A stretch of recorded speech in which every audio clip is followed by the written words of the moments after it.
most practices lose, 40 to 60% of patients in the initial 8 weeks. And that's just the sad truth because the enthusiasm fades. I have 4 practices. I have providers. The last thing I want to do is give them more shit to do.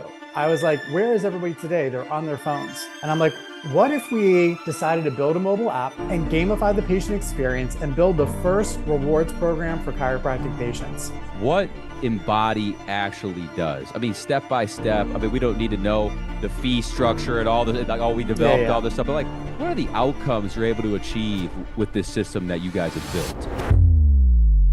Hey, welcome everyone to Clinic Grow Secrets. I'm your host, Jeff Van Kampen, and today we're diving into something most clinic owners feel they can't quite solve, which is the gap between what patients say they'll do and what they actually do.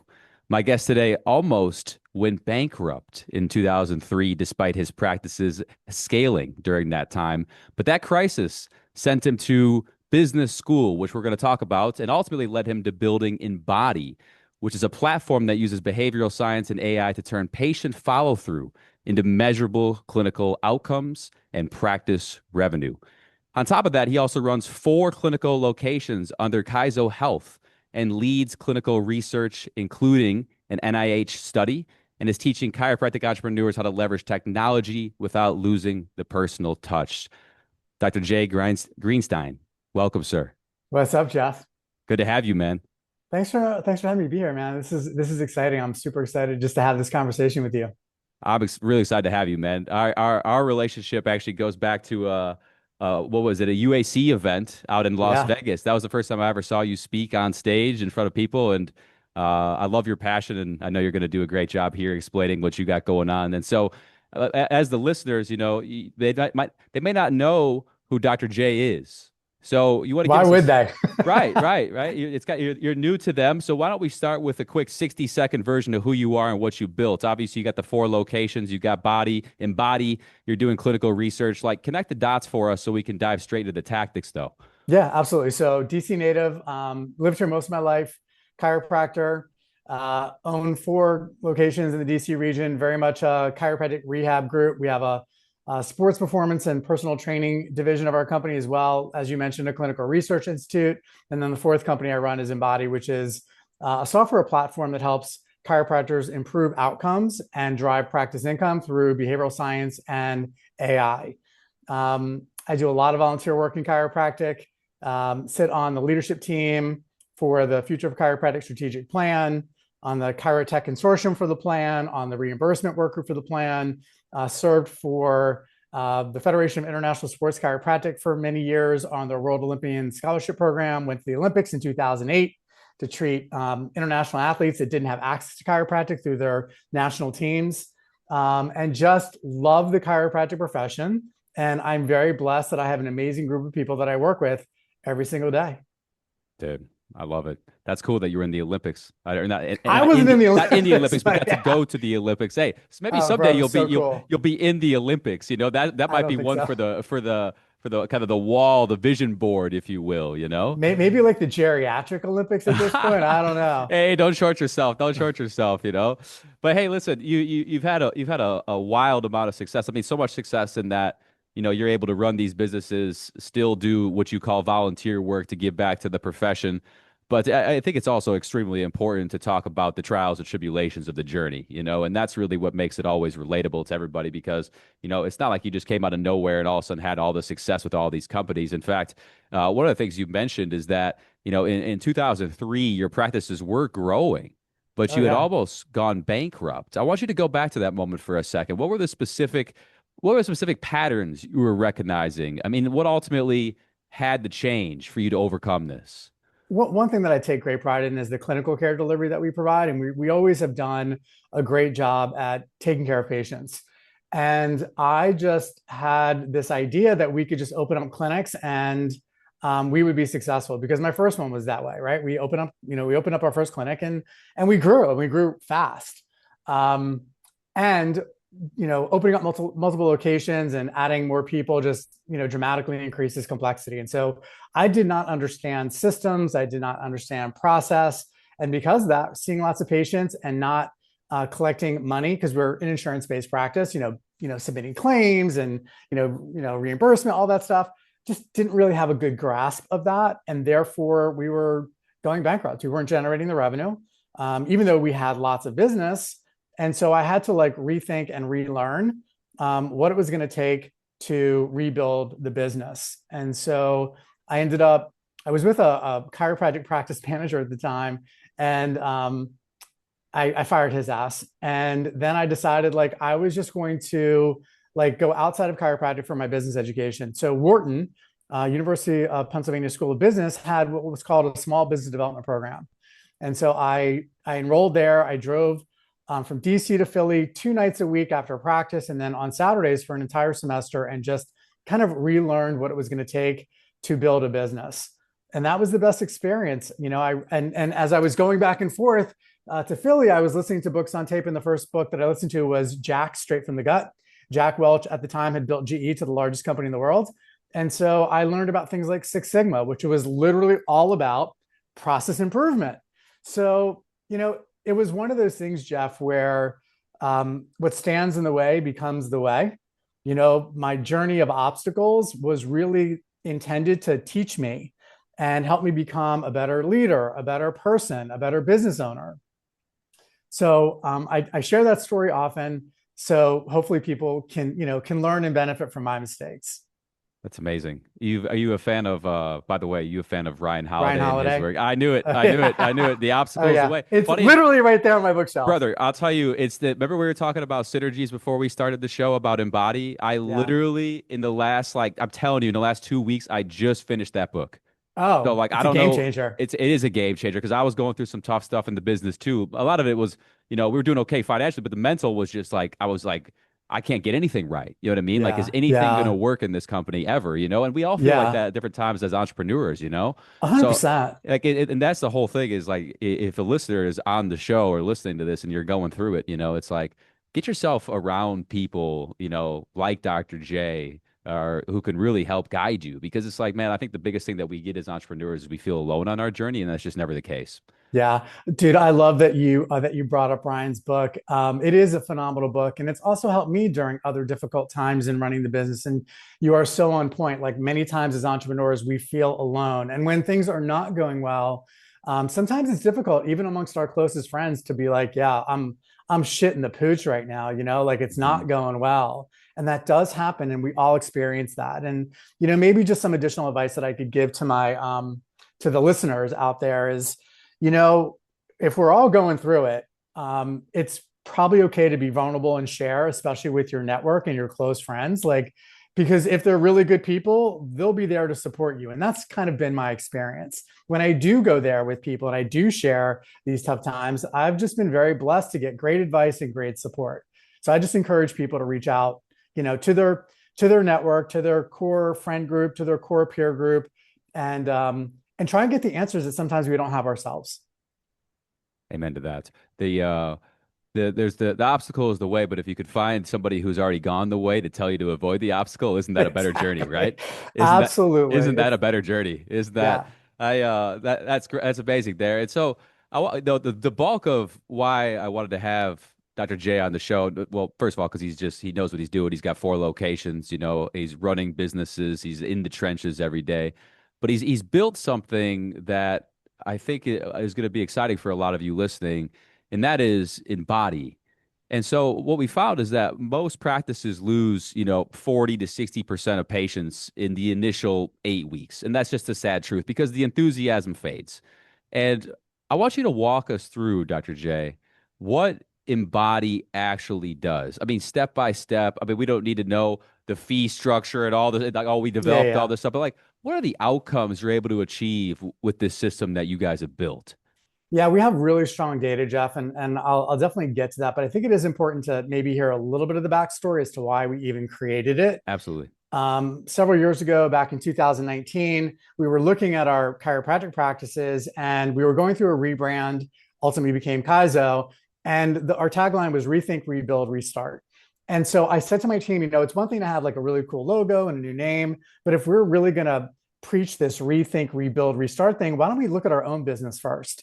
And so what we identified was gaps, areas where patients were not completing their care. We call these self-discharges, and we had lots of data around that. We use ClinicMind as our EHR, and they have great reporting around, self-discharges, doctor discharges, discharge by reason, discharge by visit. We have really strong data. So we went back and we analyzed the data, and we said, okay, what can we do to improve this result? And I was like, where is everybody today? They're on their phones.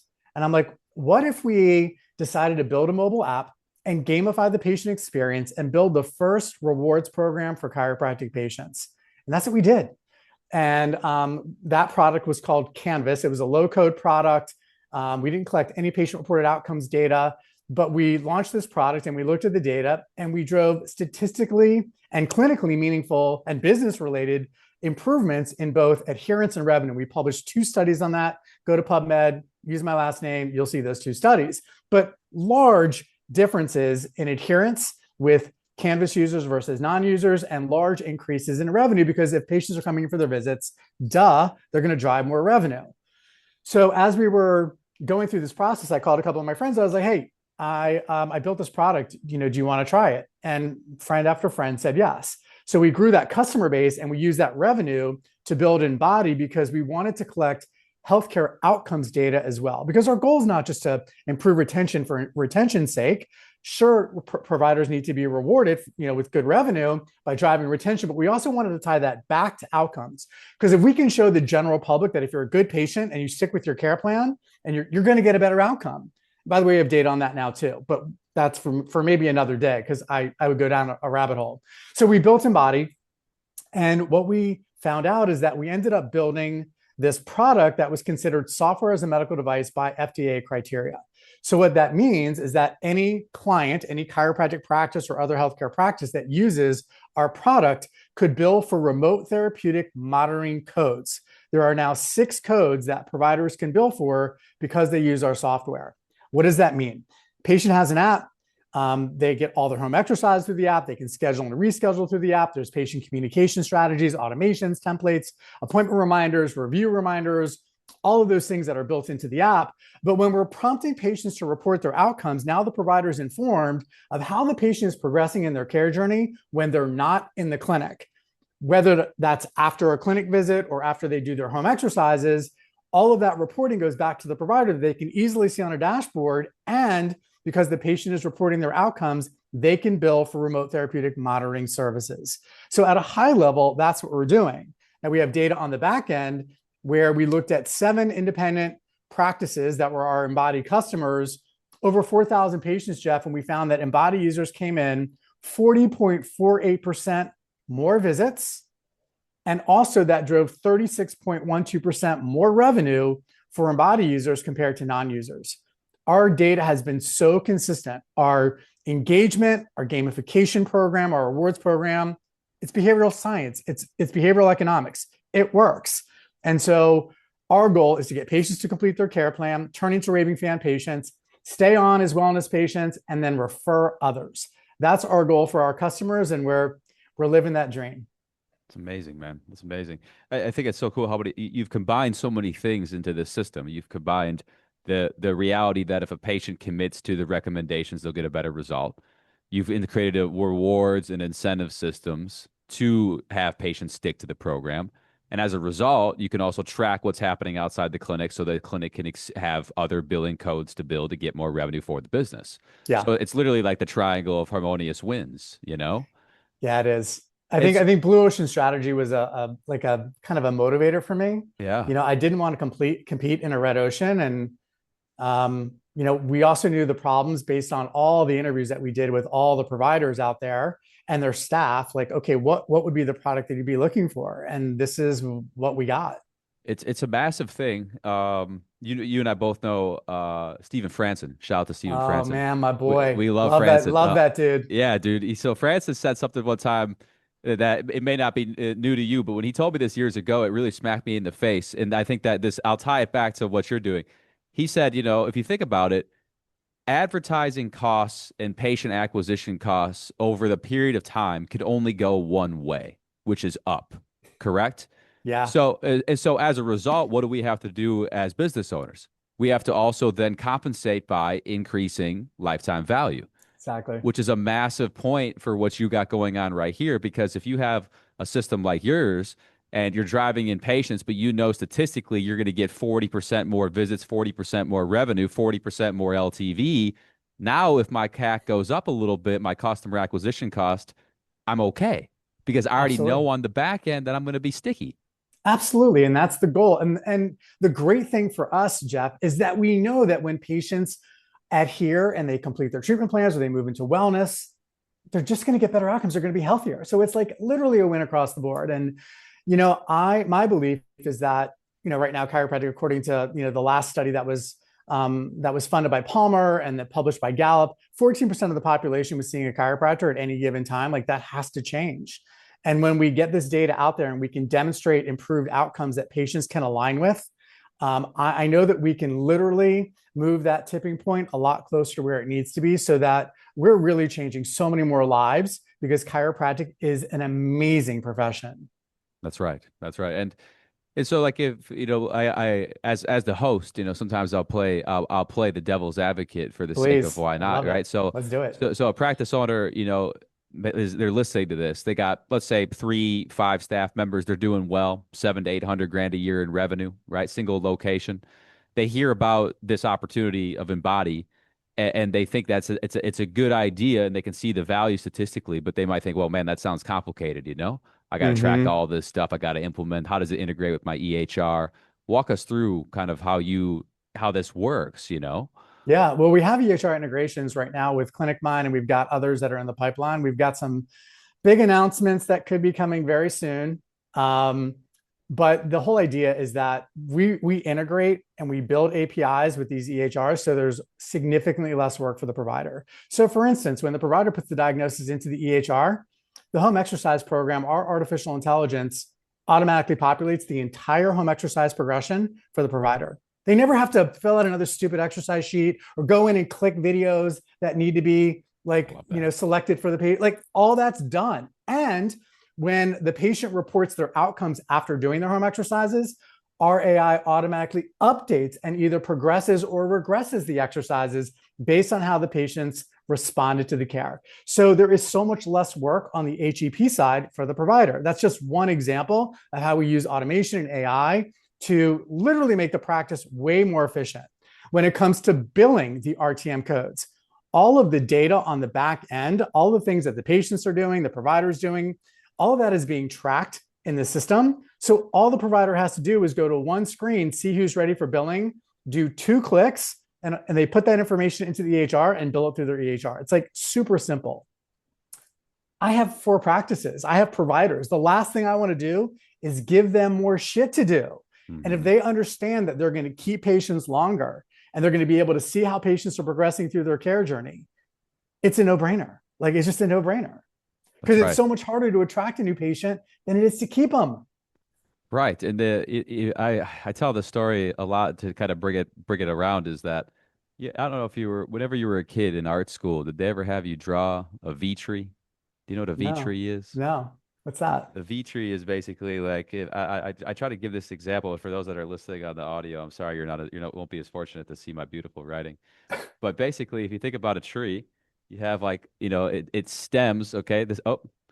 Well, you basically have the base of the tree, okay? Yeah, And yeah, then yeah. what happens though is like with the base, if you draw a V, it becomes 2 branches.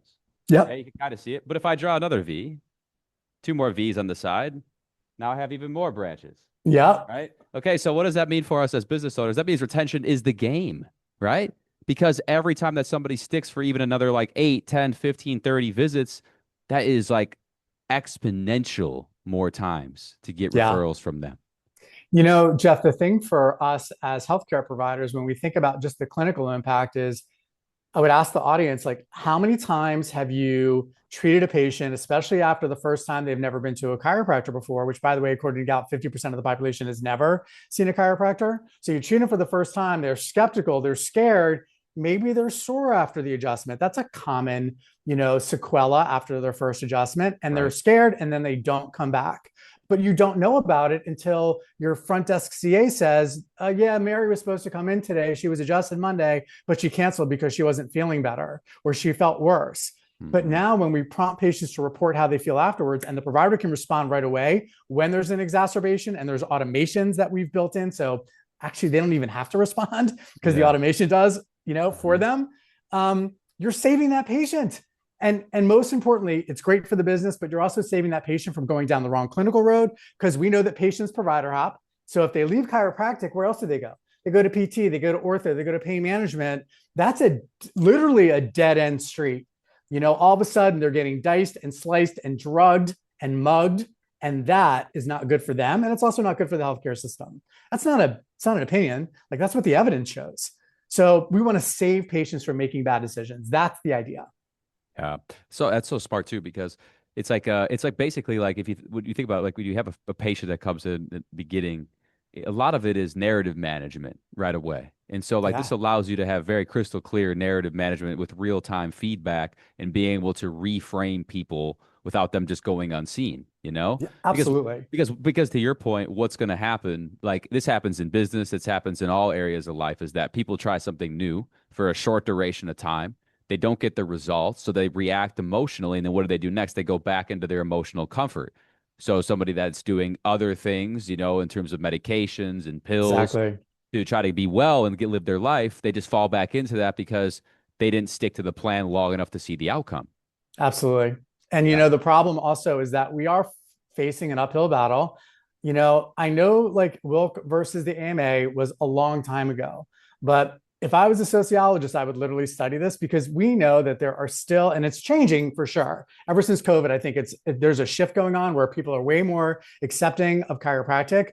But when people still say, "Oh yeah, chiropractic, I believe in chiropractic," it literally happened to me the other day. Right, this one person had bad vertigo. We work with this person. He's actually an attorney. And he had bad vertigo, and I was like, "You should just come in and see us, because I think we can help you." And like, in one visit, he calls me driving home from the visit. He's like, "I feel so much better," and it's like, and he's like, "I believe in chiropractic. I think I'm a believer." I'm like, "It's not a belief system. It's not a religion. There's so much evidence now Yeah. around what we do, but we've got to overcome some of these historical challenges that we've been faced with, so that even when patients do not respond as quickly as they would like, one, we have the data that we can respond to them right away. And two, they're going to stick with it, because ultimately it's going to be the best for them, short and long term. Yes. That's very elegantly said, man. It's funny that you say it's not like it's a belief thing, it's a scientific, you know? Oh, dude, there's so much evidence around chiropractic these days. It's unbelievable. When I started, there was hardly any. And, in the last 30 years, it's just been remarkable. Now, do we need more? Yeah, we need more. And we're going to get more, especially with all the work that we're doing with the Chiropractic Future Strategic Plan. And we're building a data lake, and it's called the DASH, the Data Aggregation System for Health. Heidi Havik and Katie Pullman and H. Shalati, who just won Researcher of the Year with Brian Coleman. All these people are involved in helping us build a profession around data and science and research. Imagine being able to publish a study around the overall health benefits of chiropractic. I mean, I think that's probably no more than 2 years away, because Right. we're going to have all this overall healthcare data from EHRs that we can aggregate and then publish. It could come at a better time too, because I think we're slowly but surely, I think health is actually becoming sexy again, Yeah, in the sense of like people are waking up to understand that, drinking alcohol 3 days a week, Thursday through Sunday, is probably not the best thing ever. right. Eating these heavy omega-6 based diets that are heavy inflammation causing is not actually the best thing long term. Like we look around and we see like, okay, the United States is supposedly the greatest place ever, but we're the sickest country of all time because of the habits we have. So I think that Exactly. we're in a cycle of, I've even seen it very heavily, especially with alcohol, of people that are waking up and saying, okay, dude, like maybe I know it's a societal norm. I live in Wisconsin. That's very societal norm, but people are Yeah. waking up to be like, hey, this isn't it. And I think as a result, people will then start thinking about, okay, like, what are the other things that are more holistic, chiropractic, other services that I can embed into my life to further the narrative of health? So I Yeah. think at our lifetime we're going to see a drastic shift, and the evidence is only going to get more people to jump on as it becomes sexy again. 100%. And that's really good for us as a society. It's great for us as a country. And most importantly, it's great for every single one of our community members who really needs the right direction so they can live the best and fullest life. That's right. Hey, you've done a great thing with EMBODI, and it sounds like it's really only getting started for you. I want to shift gears quick here and just talk Yeah, about for your four sure. locations that you have that Yeah. you've built up. Um, Kaizo Health, obviously, you're running that alongside EMBODI, and so talk to us about you've had to in the beginning you talked about I had to go to school, I had to relearn business, I had to rethink, and now you've been able to scale it across four locations. So what I want to talk about your team though. What have you had to do to ultimately develop a team to help you run those businesses without you? And more importantly, like what was maybe your worst hiring mistake that you made that maybe you're Yeah. like, I'll never go back because it was so much pain, you know? I love this question. So when it comes to, my team, I kind of subscribe to the philosophy, Jim Collins, his book, Good to Great. He talks about first two, then what? And for me, that was a really important lesson to learn. And then another like deeper layer around that was not just the who part in terms of skill sets, but who in terms of core values. And so, when I'm on stages and I'm teaching leadership, at a conference or whatever, I'll ask many times, like, how many of you have a written mission statement and written core values that everybody in your team knows? And Jeff, you'd be shocked, or maybe you wouldn't be shocked to see very few hands actually raise in the audience. And I'm like, these are the guiding principles of your business. Like the decisions that you make every single day should tie directly to your mission statement and your core values. And so the lessons that I learned painfully was that, over the years, I would hire people because they had a great resume, but I was never really assessing them for their core values or who their personality was, or was it a good fit culturally, with us. And so I ended up getting really lucky. I ended up getting lucky, and I have some hires. Like, I've have somebody who's been working with me for 25 years. I've, my chief operations officer, we call her chief integration officer, Kat. She's been working with me for 15 years. Jenna, who works with me on the EMBODI side and the clinical research, she's been working with me for 14 years. Like, I just got lucky with those people. But what I learned is that the reason why I'm able to the reason why it's lasted so long is because our core values align, the mission aligns. And so now, and over the years, I had to get really good at first defining who we are, what we believe, and how we behave. And then a hiring strategy, like we have a hiring strategy, a talent management strategy in our businesses that aligns with getting the right people on the bus, doing the right work in the right way at the right time. And so I would encourage anybody who's out there who's struggling and or looking to scale their business and hire more people, have a recruiting strategy, have a talent management strategy, and make sure that you're really clear about who you are, what you believe, and how you behave. And those expectations are discussed in the interviewing and vetting process so you get the right people on the bus. You said something there that I want to give you more credit for than you possibly took for yourself. You said that I got lucky, but what's interesting is that John C. Maxwell, he wrote the 21 laws of irrefutable leadership, and one of the laws is the law of respect. And Mm. that means that if people follow you for a long period of time, 14 years, 25 years, like those staff, that means they respect you as a leader. And that's really what it comes down to as well. Now you got the right people on, but you led them somewhere, that talk about that importance, right? Honestly, Jeff, I mean, I appreciate that. I just feel really lucky. Yeah.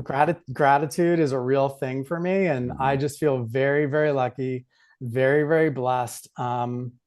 So yeah, that's all I can say. I still think it's luck. I still think it's luck. Hey, I respect the humility. I respect the humility. And so what's the as we near the end of our journey here today, my friend, what's the vision for your organizations? Like where are you taking Kaizo Health? Where's EMBODI headed? What does the next decade look like for Dr. J?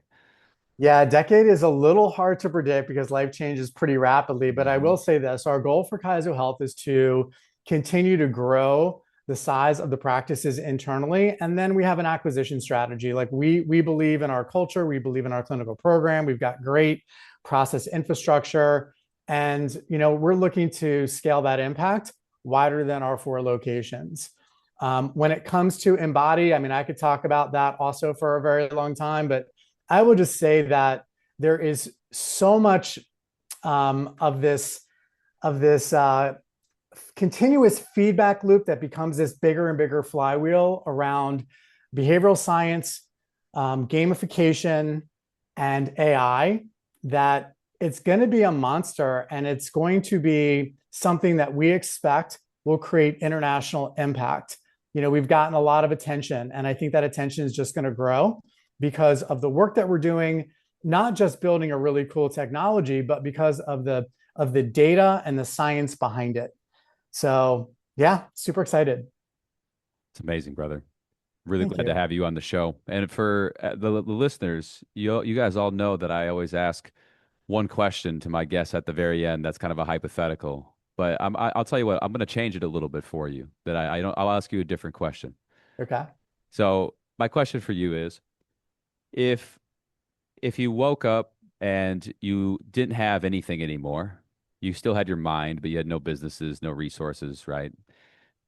What would you do differently with the technology that we have today to build back as much as you possibly have over the course of 30 days? How would the technology available to you change your actions that you take to grow businesses from the ground up? The first thing that comes to mind is obviously leveraging artificial intelligence and building a team that leverages AI as well. So like literally building an AI powered business. I mean, that's the way to do things so much faster and more efficiently than ever before. So I'd probably, the first thing, if I had nothing and I was starting from scratch all over again, and all I had was my laptop, probably the first thing that I would do would be to open up Claude or Perplexity, or, and I use ChatGPT and I use, Gemini, but I probably use Claude and Perplexity a bit more. And then I would, again, after really honing in on like the overall strategy of what I wanted to get accomplished, it would be about the people. Like, who are the people that I need on my team to help do something in the next 30 days that's going to create massive exponential impact? So those would be the first two things I would do. First AI, then people. Genius. One I of don't our know men. about that, but that's what I would Hey, well, do. I'll tell you, it resonates because one of our mentors, he told us, he said, you could take days off. Like everyone needs a days off. You can't work all the time. But he's like, I just need I need you to be aware that when you take a day off, you're not taking one day off anymore. You're taking like a week off. Not in the sense that we're forcing you to work all the time, but the competitors and the other people and everyone in life is able to move so fast per day because of how much additional output per man hour can come from AI, especially when a team knows how to use AI at a high level. Yep. So, Yep. It's very true. It's very true. But I think, when you love your work, like I take a little bit of time off, but I love my work. So it's just super fun for me. I was just before this podcast, I was just doing some data analytics using Claude on the entire population of EMBODI patients and how they set their goals, because we ask them what their goals are. mhm. And just even looking at that data to me is just like fascinating. Every day is a learning experience. And for me, that's just super fun. That's awesome, man. It's hard to stop doing something when it's exciting, you know? Yeah, And for not every sure. day is roses, you know? It's not like it doesn't come without troubles, but it's like if you enjoy the mission, then it's like, let's hit it, you know? Amen, brother. Amen. Man, well, really good to have you. And guys, make sure you check out Dr. J and his work. I'll leave some links to Embody, his clinics, his socials, all in the show notes. It's been an absolute pleasure having you today. And if you guys are having a hard time, maybe with your retention, make sure you click that Embody link and maybe have a conversation with Jay and his team, and they might be able to add some serious statistics to your practice. But guys, if you got value from today's show, make sure you share it forward. The only fee we don't ask for monetary donations, although we will accept Venmo if you want to ask for it. Just make sure that you hit the share button, send it to somebody who needs to hear it, and we'll look forward to seeing you guys in the next one. Thanks again, Dr. J, for being here. Thanks, brother. Appreciate you. Cheers.